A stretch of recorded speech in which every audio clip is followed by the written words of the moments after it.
Bonjour et bienvenue à une autre émission de l'Arabe en bref.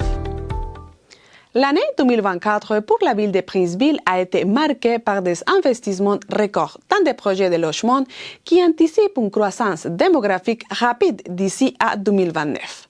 Selon les derniers décrets de la population publiés dans la Gazette officielle du Québec, la ville compte désormais presque 6 500 habitants, soit une augmentation de presque 130 personnes par rapport à l'année précédente. Cependant, dans une entrevue avec le maire de la ville de Princeville, M. Gilles Fortier, nous avons parlé du problème de l'eau potable. La municipalité, qui a un avis d'ébullition depuis septembre 2023, a un enjeu important pour pouvoir continuer le développement non seulement des projets résidentiels, mais aussi environnementaux et sociaux. Concernant l'augmentation des frais de douane avec les États-Unis, M. Gilles Fortier assure que même face à un avenir incertain, il travaille déjà sur ce dossier. Bienvenue. Monsieur Fortier, bonjour et bienvenue à cette émission. Bonjour, ça me fait plaisir d'être ici. Merci. Bon, on va commencer à parler de la croissance de la population. De combien de personnes on parle en 2024 dans la ville de Princeville? L'an passé, on a augmenté notre population de 126 personnes. Donc, c'est la plus forte augmentation dans la MRC de l'érable.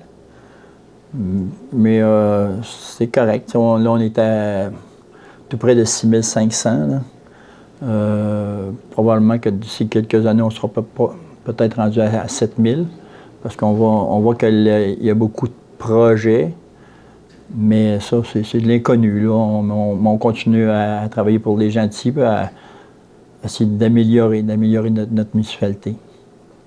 Oui, et dans ces objectifs, justement, de donner à la population le mieux, les places, les écoles, tout ça, on va parler des grands projets qu'il y a à la ville de Princeville et qui ont commencé déjà dans l'année 2024, mais qui vont continuer dans l'année 2025. Oh, mais là, on va avoir le plus gros projet qu'on va avoir au point de vue habitation, c'est le Faubourg des Prés. Ça, c'est une centaine de terrains, là, avec du résidentiel, multilogement, et puis on a aussi des jumelés. Donc, c'est un beau projet, c'est un très, très beau projet. Ça fait déjà 5-6 ans qu'on travaille là-dessus, mais c'est de nos jours, là, avec l'environnement et tout ça. Donc, mais là, on est rendu. Là. On devrait débuter. Les premiers travaux devraient être sur la fin de l'été pour les terrains soient prêts en 2026. Et le projet, il va voir lieu où? Dans quel... C'est au bout c'est la rue Nadeau, puis la rue Bellevue. Ça, c'est à l'arrière, un petit peu à l'arrière du magasin IGA, là, le champ qu'il y a là, qui va vers la courbe quand on s'en va à Plessisville. Et on va traverser la piste cyclable. Et juste en avant du complexe du Pré aussi, on a des terrains là. Donc, tout ça va être à développer. Et est-ce que vous envisagez aussi de faire des projets de logements abordables? Est-ce qu'il y a comme des on a un projet là, pour logement abordable, mais ça, là, le projet a été déposé le 15 mars. Et on va avoir, là, ça va être à l'étude, on va avoir une réponse d'ici le 15 juin. Donc, si c'est positif, après ça, on va pouvoir s'asseoir, regarder les coûts et tout ça. Et si tout fonctionne, après ça, on va mettre ça en branle. Là. Mais ça, c'est un comité spécial là, qui gère ce dossier-là. Là. C'est pas... La ville, on est là, nous autres, comme partenaires. Parce qu'on a un montant. On a toujours... Actuellement, dans tous les projets, il y a toujours un 20 % qui est mis par le partenaire. Souvent, c'est la ville. Et le restant, bien, c'est des subventions gouvernementales. Donc, ça sera un beau projet, ça aussi. Ça serait situé, lui aussi, à l'arrière du IGA. Arrière du IGA. Ouais. Il y a un plateau, là, oui. Qui est là, c'est là qu'il serait. Et puis ça serait la première phase, parce que ça, c'est un projet qui pourrait être en 3 phases. Donc, on pourrait avoir beaucoup de logements sociaux, là. Et à part du côté de construction, de logement, quels autres projets s'en viennent pour la ville de Princeville? Oh, il y en a beaucoup, mais il y en a d'autres, là, tu sais, on a juste ici, en avant de l'hôtel de ville, là, il y avait un projet là, de 16 logements là, sur 6 étages. Ensuite de ça, on a, tout près de la salle de quilles, là, il y a un terrain, là, on a des gens qui aimeraient acheter pour faire du multilogement aussi. On a les anciens terrains de l'IMEL, ou le stationnement. On en a vendu une partie, là. Et l'autre, ça serait pour du développement résidentiel. Là. Il y a des promoteurs qui sont en train de travailler là-dessus. Donc, on a beaucoup de projets, mais c'est des projets. Hein. On va le savoir la journée où ils vont commencer à construire. Du côté de l'environnement, projet durable et tout ça, comment est-ce que la ville se prépare justement? Parce qu'on sait que les changements climatiques sont un défi. En fait, c'est dans notre optique de faire tout ce qu'on peut pour l'environnement.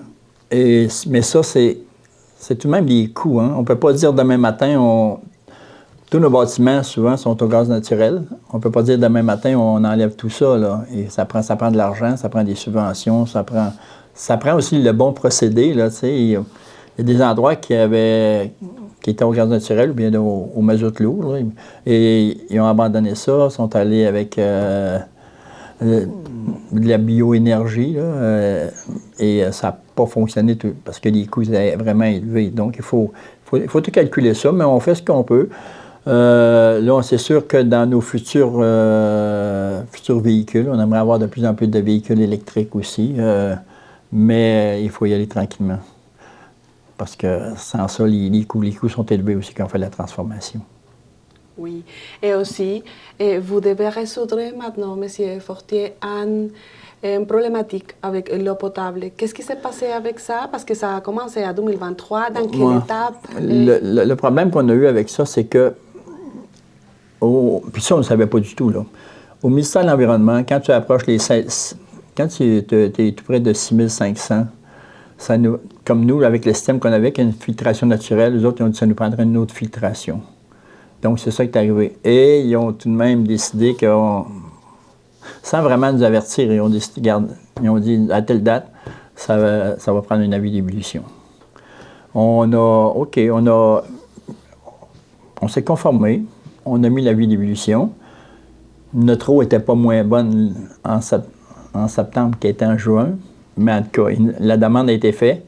Et là, après ça, c'est enclenché le processus. Donc là, on a fait durant une année les tests demandés par le ministère de l'Environnement. Après ça, là, on est parti en demande de subvention. Mais pour aller plus rapidement, là, on a passé ça au mois de mars. Là, on a décidé de prendre l'argent de la subvention pour la tech, comme on appelle, pour faire les premiers pas, là, donc les plans, l'ingénierie et tout ça. Là. Donc, on y va, mais c'est valeur, mais c'est des dossiers qui sont longs. Mais quand on regarde ça, au Québec, on n'est pas les seuls aussi. Il y a des municipalités, il y a des centaines de municipalités qui sont comme nous autres. Puis il y a des municipalités où l'eau, d'autres, c'est un avis d'ébullition, mais il y a des municipalités où tu ne peux même pas la boire. Là. Tu peux même pas tu n'as pas d'ébullition à faire, l'eau n'est pas bonne. Point final. Donc, c'est sûr que la priorité va être là, mais on pense que d'ici 3 ans, peut-être, là, on devrait être correct. Mais c'est vraiment... C'est hors de notre contrôle, là, présentement. C'est vraiment du côté du gouvernement, là, du ministère. Oui, pour le moment, les gens doivent continuer à ébouillir de l'eau. Oui. Est-ce qu'il y a des autres options pour les gens? Non, c'est d'ici à 3 ans, ou quand ça serait réglé, il n'y a pas d'autres options? Non, il n'y a pas d'option. Au début, on avait pensé à une option qui était une usine temporaire. Et non, c'était hors prix, ça n'avait aucun sens. Là.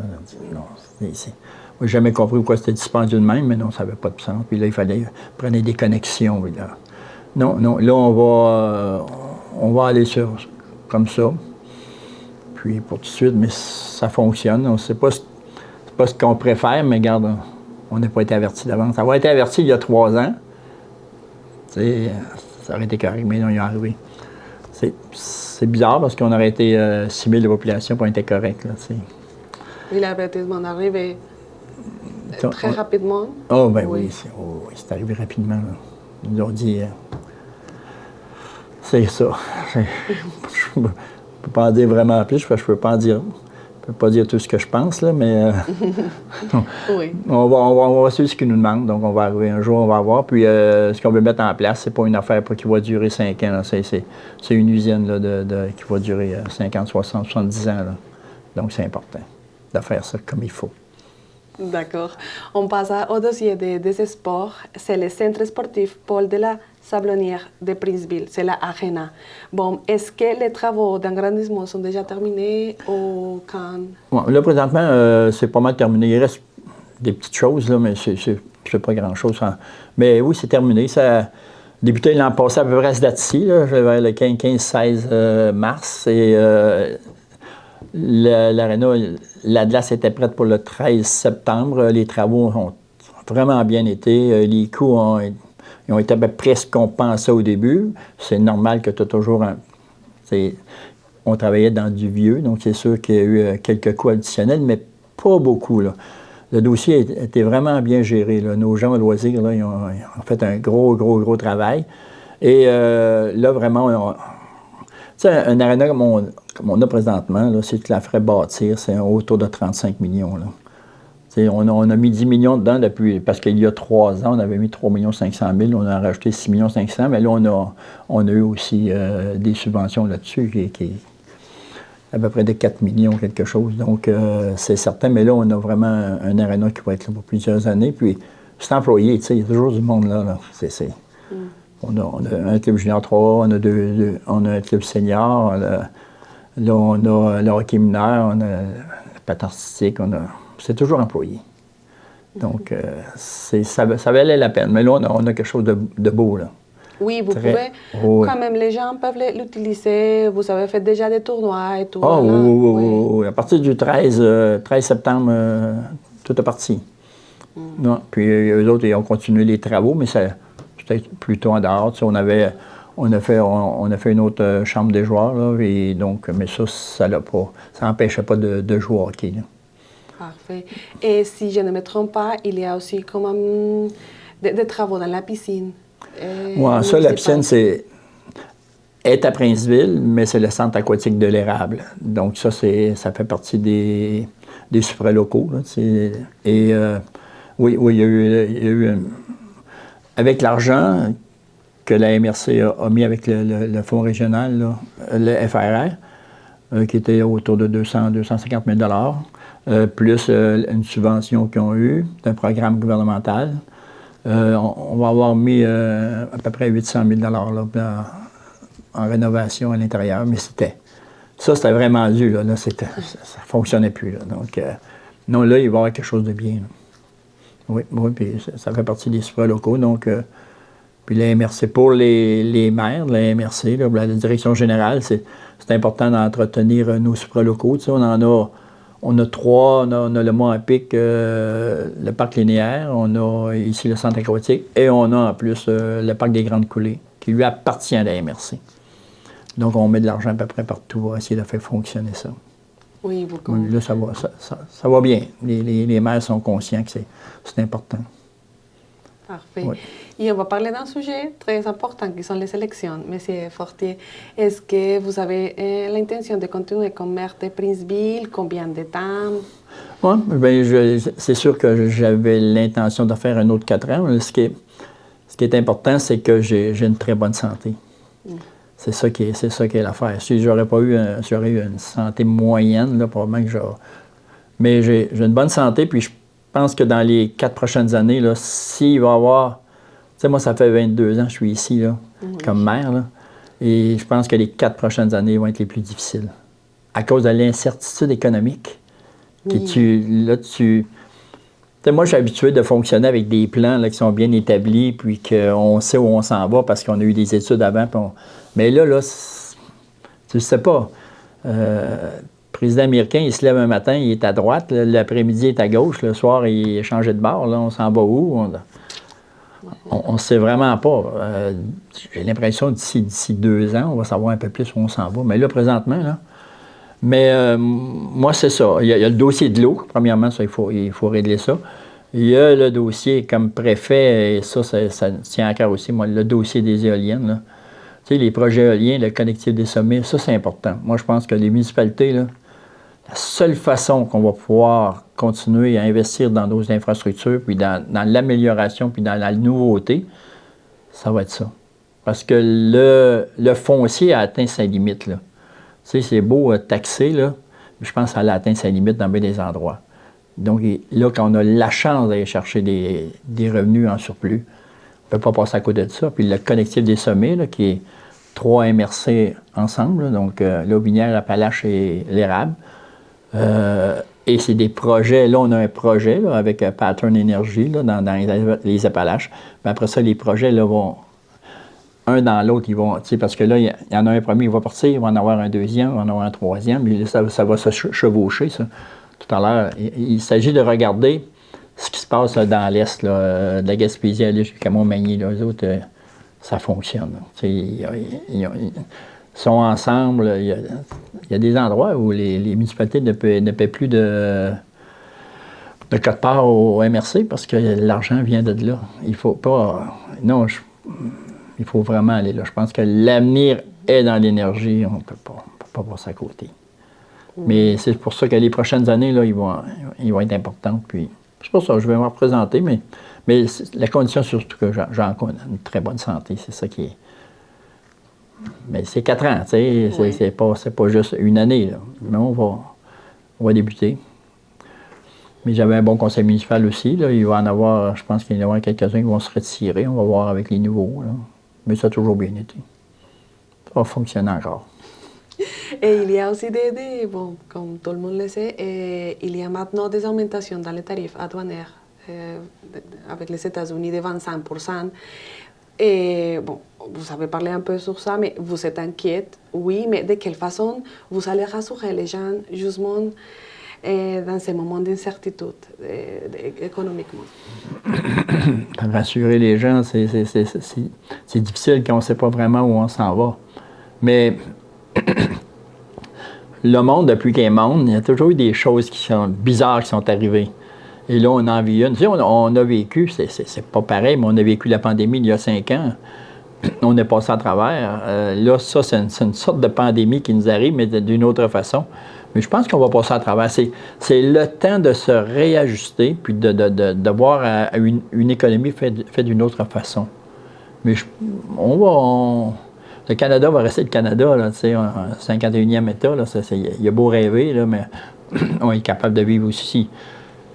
Puis ça va s'arranger. Les États-Unis ont besoin de nous autres, on a besoin d'eux autres, mais il s'agit au lieu de se chicaner, de s'asseoir puis négocier quelque chose de solide, là, oui. Mais qui soit respecté. Parce que là, on en avait une entente, là, mais ils ne la respectent pas. Mais là, c'est un affaire qu'on n'a jamais vécu, là, un personnage comme ça. Là. Oui. Habituellement, tu es assis avec quelqu'un, puis une bonne poignée de main, souvent, l'entente est là, puis lui, en plus, on avait une qui était noir sur blanc, là, bien signée toute, puis elle ne respecte pas, donc. Mais, non, il s'agit de dire aux gens que, regarde, la vie va continuer, le gouvernement va mettre en place des aides pour les gens, mais il ne faut pas partir aussi comme durant la pandémie où l'argent était libre pour tout le monde. Là. Il faut faire attention aussi. Les gouvernements, là, ils sont endettés, eux autres aussi. Là, ils ont de la misère. Donc, mais il va y avoir des programmes. Je pense que. Puis il faut continuer à vivre aussi. La vie est belle. On va essayer de les aider du mieux qu'on peut. Mais comme je disais, puis je le dis souvent, on ne sait pas vraiment où on s'en va. Donc on va attendre. On va attendre un peu. On va attendre en avril. On va attendre l'été prochain, voir où on a rendu. Peut-être que ça va bien aller aussi. Il peut virer de bord, parce qu'il a besoin de nous autres aussi. Et pour terminer, qu'est-ce que vous voulez dire aux agriculteurs, aux entrepreneurs, dans ces moments d'incertitude, justement pour qu'ils se sentent rassurés, oui, mais aussi qu'ils pensent qu'ils vont avoir aussi des options pour les gens, même si ce n'est pas maintenant? Oui, les agriculteurs, c'est la gestion de l'offre, en tout cas, les gouvernements semblent vouloir la protéger. Ça, en tout cas, pour ceux qui sont sous gestion, c'est les œufs, le lait, le poulet et tout ça. Je pense que ça devrait bien aller. pour la grande culture, mais là, je pense que le problème n'est pas nécessairement du côté américain, il est plus du côté chinois, là, présentement, où c'est eux autres qui achètent souvent. Hein, et parce que là, on peut avoir une petite chicane avec les Américains, mais il faudrait aussi peut-être qu'avec les Chinois, on puisse améliorer nos relations. Là. Et ce serait important parce que c'est, point de vue agricole, soya et tout ça, il y en a beaucoup qui vont là-bas. Et même, Olymel, on l'a déjà eu ici, mais c'est tout de même une compagnie québécoise qui l'ont dit là, avec les surtaxes que les Chinois veulent nous imposer aussi. Il y avait beaucoup de produits qui étaient vendus en Chine. Mais il faut prendre ça. On a tout de même des gens compétents qui vont négocier. Puis, les Chinois en ont besoin. Ils n'achètent pas pour le plaisir d'acheter. Ils ont besoin aussi de ce qu'on leur vend. Puis les industriels, mais là, il y a toutes sortes de projets gouvernementaux. Mais là, on va avoir une élection fédérale d'après moi. Là, on va voir après ça qu'est-ce qu'ils vont faire. Mais ça aussi. Mais je pense que les industriels, ils connaissent leur business, comme on dit. Ils connaissent leur système d'affaires. Puis ils vont, par eux autres mêmes, ils vont voir. Ils vont pouvoir gérer ça. Là. Parce que d'autres, dans une ville de même, c'est dur d'arriver et dire à quelqu'un « je vais t'aider » parce qu'on ne sait pas vraiment ce qui se passe dans l'usine. Ils ne nous appellent pas tous les jours. Donc, souvent, ils sont avec Investissement Québec ou ces choses-là. Donc. Puis nous autres, ici, on a beaucoup de propriétaires qui viennent d'Europe, d'Amérique du Sud, des États-Unis. Il n'y a pas beaucoup de propriétaires directement impliqués dans la région. On en a, là. Mais on va voir. Mais là, ça commence, là. On va. Après ça, on va y aller. On a la capacité de se retourner très, très vite. T'sais, nous autres, la machine n'est pas lourde. Là, c'est pas une affaire. Il peut arriver quelqu'un qui va nous faire une demande, puis ça ne correspond pas vraiment à ce qu'on a en place, mais 2 jours après, on peut avoir viré ça de bord. Là. C'est pas comme un gouvernement où ils en font de même, c'est long, mais nous autres, c'est assez rapide. On va voir. On va voir. On n'a pas le choix. On va attendre. Parfait. Moi, je pense qu'on a fait le tour. Monsieur Fortin, merci beaucoup. Ça m'a fait plaisir. Pour l'information. Merci. Oui, ça fait plaisir.